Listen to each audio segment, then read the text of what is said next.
प्रभु यीशु मसीह के नाम से सबको जय मसीह की। आज का वचन है लेवी व्यवस्था उसका 21 अध्याय 7 वचन। वे वेश्या या भ्रष्ट से विवाह न करें और न त्यागी हुई से विवाह करें, क्योंकि याजक अपने परमेश्वर के लिए पवित्र होता है। मेरे प्रियो, इस अध्याय में, पूरे अध्याय में एक याजक का जीवन कैसा रहना चाहिए, इस विषय के बारे में यहाँ पर परमेश्वर आज्ञा देता है। उसमें एक याजक यानी कि परमेश्वर के निवास स्थान में सेवा करने वाला व्यक्ति, दूसरों के पापों के लिए प्रायश्चित करने वाला व्यक्ति, लोगों के लिए परमेश्वर की उपस्थिति में जाने वाला व्यक्ति के जीवन में क्या क्या होना चाहिए, इस विषय के बारे में हम देखते हैं। वह 7 वचन में इस प्रकार हमने पढ़ा कि उसका पत्नी कैसा होना चाहिए, वह किस तरह की शादी या करना चाहिए।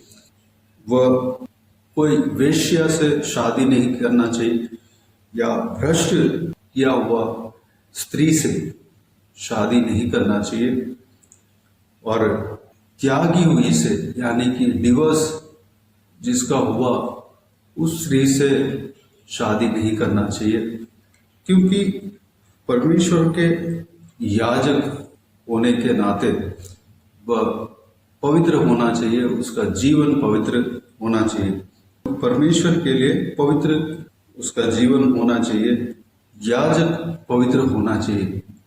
क्योंकि जो पुराना नियम के मुताबिक परमेश्वर के उपस्थिति में, वास स्थान में, निवास स्थान में जो याजक जाता है, अगर वह पाप के साथ जाता है तो वह तुरंत मर जाएगा, क्योंकि परमेश्वर पवित्र है, परमेश्वर का निवास स्थान पवित्र है।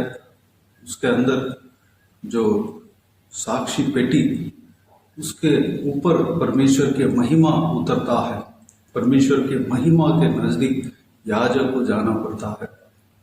नया नियम के मुताबिक, नया नियम में यानी कि परमेश्वर हम सबके लिए क्रूस पर चढ़ाया गया और लहू बहाया गया और अपने आप को बलिदान दिया, सारे लोगों के पापों को मिटा दिया। अभी जो नया नियम में हम चल रहे हैं, परमेश्वर प्रभु यीशु मसीह क्रूस उठाने के बाद, बलिदान होने के बाद हम जन्म हुए हैं, हम भाग्यशाली हैं। इस वक्त को देखने के लिए पुराना नियम के लोग तरसते थे।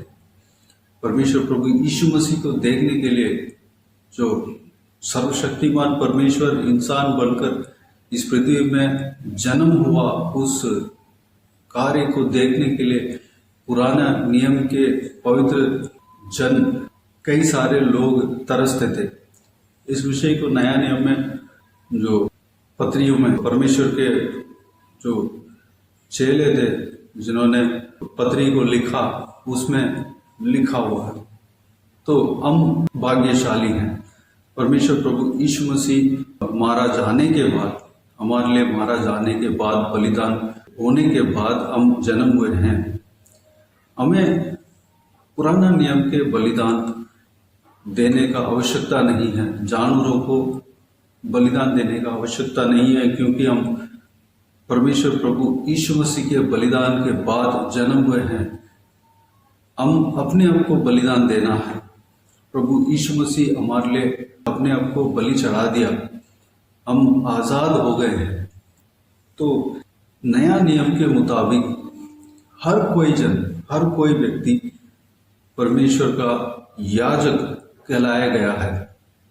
परमेश्वर का वचन यही कहता है, जो कोई व्यक्ति परमेश्वर प्रभु यीशु मसीह से विश्वास रखते हैं, परमेश्वर प्रभु यीशु मसीह को अपना जीवन को सौंप दिया है, वह याजक कहला जाते हैं।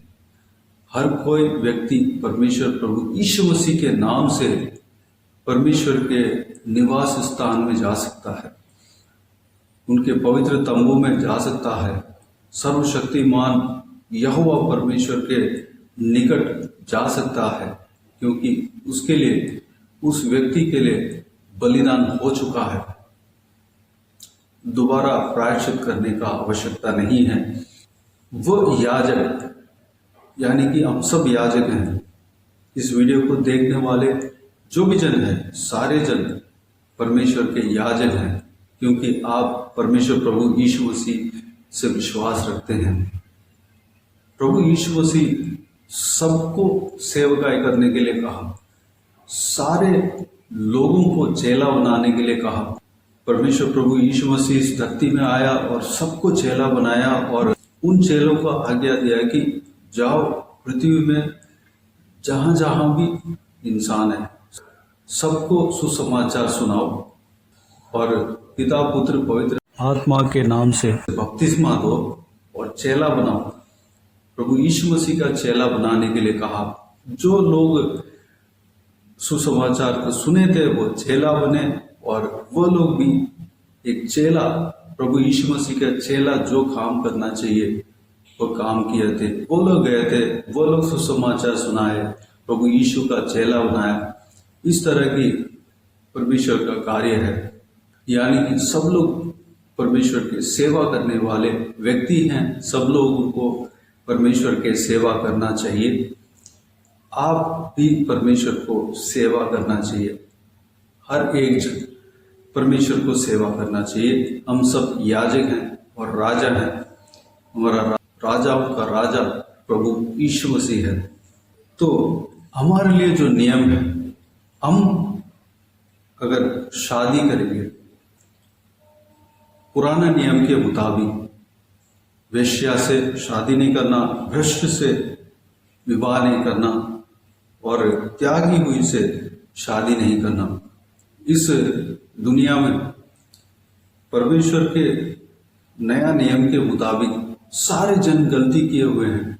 सारे, हर एक जो शादी से पहले हर एक जन हृदय में गलती किए हुए हैं। कोई भी जन ऐसा नहीं है कि प्रभु यीशु मसीह के बिना पवित्र बने हो, प्रभु यीशु मसीह के बिना पवित्र जीवन जिया। सब पाप में जन्म हुए हैं, परमेश्वर का वचन कहता है। लेकिन हमें भी शादी होना है या हो चुका है। आपको भी, जो आप यंग है, शादी नहीं हुआ है, आपको शादी होना है, या अगर हो गए हैं तो इस वचन में जो एक कार्य है उस हिसाब से अनुसार हमें चलना है। याजक को पवित्र बनकर रहना है। अपने जीवन में पवित्रता होना चाहिए। अपने परिवार में, अपने उसका रहन सहन में, उसका जीवन में, उसका जिंदगी में पवित्रता होना चाहिए। उनका बोल में, उसका हर एक चाल चलन में पवित्रता होना चाहिए। वह वेश्या या भ्रष्ट से विवाह नहीं करना चाहिए। यह पुराना नियम के मुताबिक यहाँ पर लिखा है, लेकिन नया नियम में माफ करना है। कोई भी इंसान, आपके पत्नी उद्धार पाया हुआ होना चाहिए। आपके पत्नी को उद्धार करना है। अगर आप लेडी हो तो आपके पति को उद्धार पाने के लिए आपको परिश्रम करना है, क्योंकि इस दुनिया में बिना पाप का कोई व्यक्ति जन्म नहीं हुआ। परमेश्वर के वचन के अनुसार, जो नया नियम के अनुसार, जो मन में कुछ सोचते हैं वो भी पाप है। जो आंखों में किसी स्त्री को गलत नजर से देखते हैं तो वह मन में व्यभिचार कर चुका। तो अगर आप याजक हैं तो आपके पत्नी भी पवित्र होना चाहिए, आपके पत्नी भी उद्धार पाना चाहिए। नया नियम में हम देखते हैं कि जो वेश्या का काम किया, लेकिन प्रभु यीशु मसीह के पास वह स्त्री आई और अपने पापों को मान लिया और परमेश्वर के चरणों में, प्रभु यीशु मसीह के चरणों में आकर अपने आंखों से जो आंसू बहाकर और अपने आंसू से उनके पांव को धोया और अपने बालों से पांव को पोंछा और परमेश्वर प्रभु यीशु मसीह से प्रेम रखा, परमेश्वर ने उन्हें माफ किया। कई सारे संभव है, एक बार एक वेश्या को लोग रंगे हाथ पकड़ लिए थे और उसको पत्थर मारा, लोगों ने पत्थर मारा। प्रभु यीशु मसीह उस जगह पे था।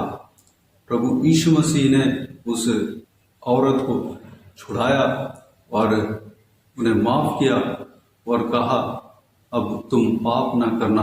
मेरे प्रियो, जो स्त्री व्यभिचार में थी या गलत काम में थी या परमेश्वर के खिलाफ काम करती थी, या कई स्त्रियां ऐसा है कि उनके अंदर दुष्ट आत्मा भी था, उस सारी चीजों से परमेश्वर प्रभु यीशु छुड़ाया और सारे पापों को माफ किया और उस तरह की कई सारे स्त्रियां प्रभु यीशु मसीह का चेली बन गई थी। मेरे प्रियो, नया नियम के मुताबिक हमें माफ करना है और उनको जो है परमेश्वर के और उनके नज़र को फिराना है। अगर आपका शादी नहीं हुआ, शादी होने वाला है, तो इस वचन के अनुसार आप अपने जीवन साथी को चुनना चाहते हैं, चुन सकते हैं। जो पुराना नियम में जो इस वचन है, इस वचन के अनुसार आप अपने जीवन साथी को चुन सकते हैं या उनको माफ भी कर सकते हैं, क्योंकि नया नियम में परमेश्वर प्रभु यीशु हमें माफ करने के लिए सिखाया है।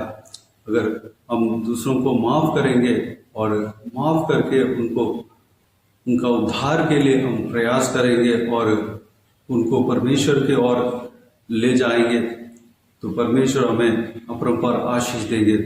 मेरे प्रियो, सबसे पहले अपने परिवार को परमेश्वर के ओर हमें चलाना है।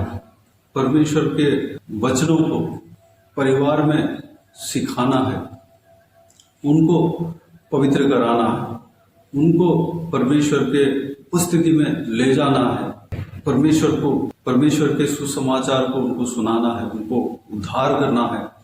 हम चाहे पत्नी क्यों ना हो, पति क्यों ना हो, हम जबरदस्ती उनको ऐसा नहीं कर सकते, बल्कि हम उनके लिए प्रार्थना कर सकते हैं। अगर उद्धार नहीं पाए हों तो उद्धार के लिए हम प्रार्थना कर सकते हैं, उनका आत्मिक उन्नति के लिए हम प्रार्थना कर सकते हैं।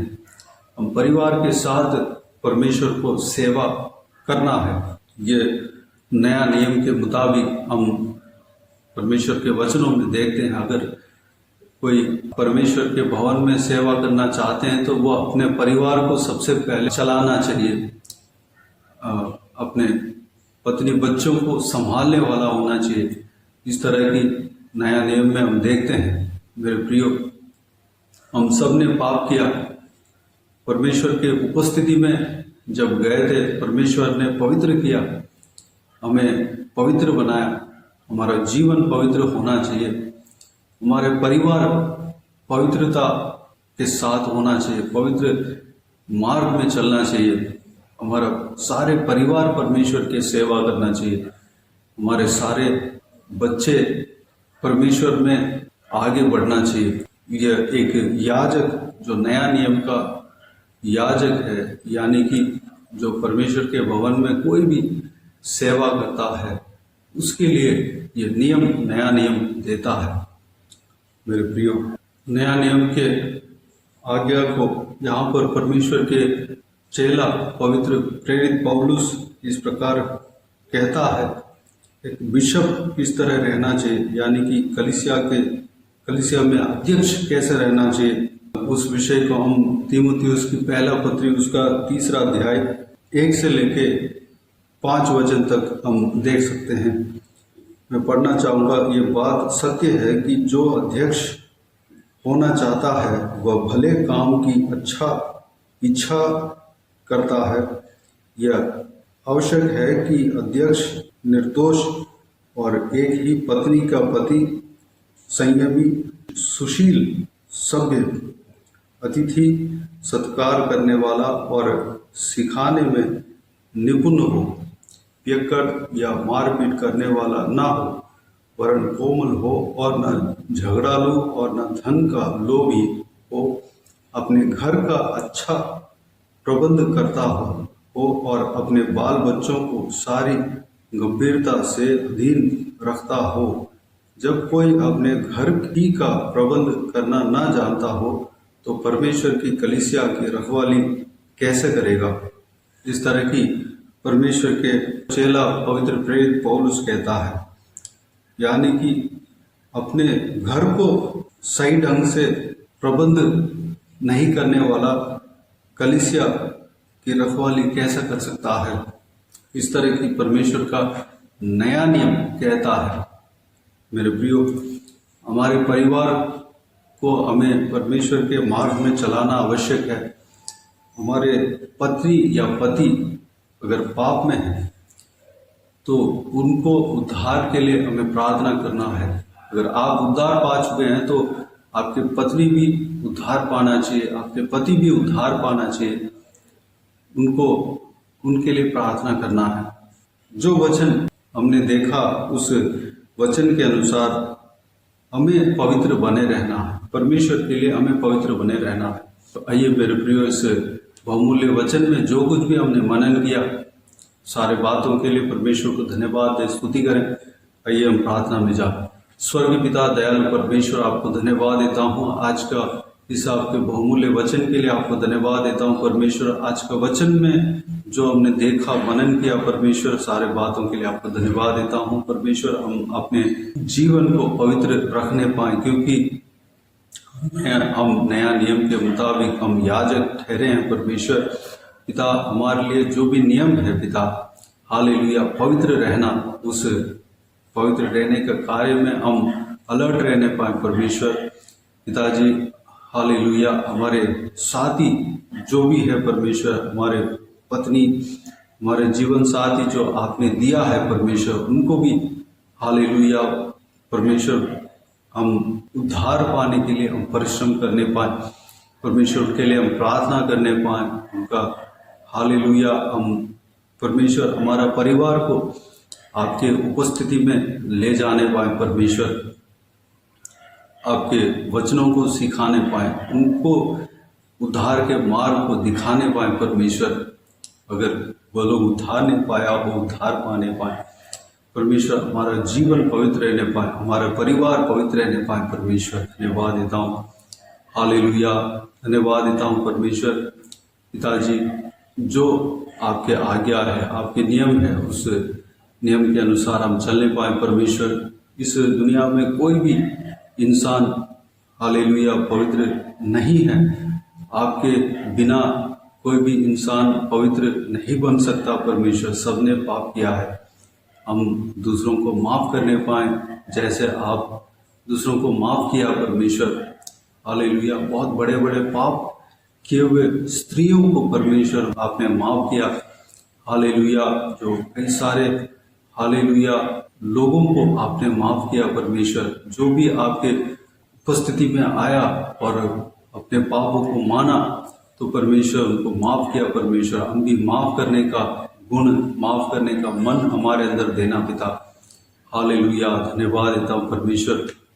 पिता, हम याजक होने के नाते एक याजक किस तरह रहना चाहिए परमेश्वर, उस तरह हम रहने पाए पिता। हमारे हृदय पवित्र रहने पाए, हमारा जीवन पवित्र रहने पाए, हमारे हालेलुया घर को अच्छे से बसाना हम सीखने पाए परमेश्वर, घर को चलाना हम सीखने पाए परमेश्वर, परिवार को हालेलुया अच्छे से चलाना हम सीखने पाए परमेश्वर, परिवार को रखवाली करना हम सीखने पाए, अच्छा प्रबंध करना हम सीखने पाए परमेश्वर। हालेलुया, आपके वचन के मुताबिक तब हम आपके कलीसिया का रखवाली हम कर सकते हैं परमेश्वर। इस आपके बहुमूल्य वचन के अनुसार हम चलने के लिए अपने आप को आपके हाथों में सौंपते हैं परमेश्वर। धन्यवाद, हालेलुया, धन्यवाद। हम पवित्र आत्मा हमें चलाना परमेश्वर। हम जो कुछ भी मनन किया सारे बातों के लिए धन्यवाद देता हूँ। हमारे जीवन में क्या होना चाहिए, क्या नहीं होना चाहिए, आप जानते हैं। पवित्र आत्मा हमें चलाना सिखाना परमेश्वर। धन्यवाद देता हूँ। बाकी सारे बातों का आपके हाथों में सौंपते हैं पिता। जो कोई भी जन इस वीडियो को देख रहे हैं, सुन रहे हैं, सभी का जीवन में कार्य करना, किसी को भी कोई भी कमी घटी ना होने देना, भरपूर आशीष देना। कोई भी जन बीमार हो उनको आपके हाथों में सौंपते हैं, उन्हें छूना, चंगा करना प्रभु यीशु मसीह के नाम से चंगा होने पाए। अगर किसी को दुख हो, तकलीफ हो, सारा दुख तकलीफ को दूर करना, परेशानियों को दूर करना, आंसुओं को पोंछना परमेश्वर। हालेलुया, धन्यवाद देता हूँ परमेश्वर। जो कोई भी जन जहाँ कहीं भी जाते हैं आते हैं उनके संग रहना, सुरक्षित रखना। महिलाओं का आपके हाथों में सौंपते हैं, छोटे बच्चों का आपके हाथों में सौंपते हैं, बुजुर्ग व्यक्तियों का आपके हाथों में सौंपते हैं। सबके संग रहना, सुरक्षित रखना परमेश्वर, धन्यवाद। बाकी सारे बातों का आपके हाथों में सौंपते हैं। सारा आदर महिमा जलाल आपको मिलते रहे। सारा दुआ प्रार्थना को प्रभु यीशु मसीह के नाम से मांगते हैं, सुन और ग्रहण कर। आमीन आमीन। प्रभु यीशु मसीह के नाम से प्रभु यीशु मसीह का आशीष और अनुग्रह सभी के ऊपर बने रहे। आमीन आमीन। मेरे प्रिय, इस चैनल को सब्सक्राइब करें और शेयर करें। अगर किसी को भी प्रार्थना का विषय हो तो डिस्क्रिप्शन में दिए हुए नंबर पर कॉल करके प्रार्थना करा सकते हैं। हम आपके लिए प्रार्थना करेंगे।